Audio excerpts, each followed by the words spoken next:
Usa ang patay human nagka-landslide sa Maitum, Sarangani Province. Samtang duha ka lungsod sa Cotabato Province, gilunupan sab. Ani report. Usa ka teacher ang nakit-ang patay human natabunan og yuta atol sa landslide sa Barangay Batian, Maitum, Sarangani Province. Kini human nakasinati og kusog nga ulan ang pipila ka lungsod sa probinsya kagahapon. Gani dili na maagian ang main road sa Barangay Malalag tungod sa tubig baha. Busa mitabang na ang pulis ug MDRRMO Maitum Rescue Team sa mga motabok sa dalan. 70 ka mga banay sa Barangay Kalaong ang nanghikling human nabahaan ang ilang mga panimalay. Matod sa MDRRMO, 7 ka mga barangay nga mo ang Batian, Kalaong, Old Poblasyon, Kiayap, Zion ug Malalag ang naapektuhan sa baha. Nagpadayon ang assessment sa MDRRMO sa lugar ug sa mga apektadong residente.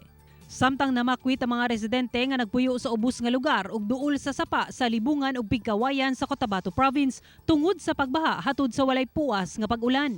Matod sa PDRRMO sa Cotabato, nakasinati og kusog nga ulan ug hangin ang probinsya. Mila pa usab ang kasapaan tungod sa tubig baha nga gikan sa bukid. Gilayng gipabakwit ang mga naipit sa baha. Temporaryong nagtinir ang mga bakwit sa National Highway ug sa mga eskwelahan. Nahatdan na sab sila og pasiunang tabang gikan sa Cotabato LGU.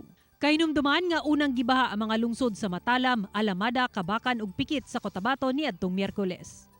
Matod sa Pag-asa, localized thunderstorms gihapon na maghatod og kusog nga pag-ulan sa dakong bahin sa Mindanao. Busag ipahimangnuan nila ang mga nagpuyo sa low-lying areas nga magbantay sa pagbaha ug ang mga nagpuyo sa bukirong bahin nga mag-igmat sa landslides. Ako si Sarah Hilomen Velasco para sa One Mindanao.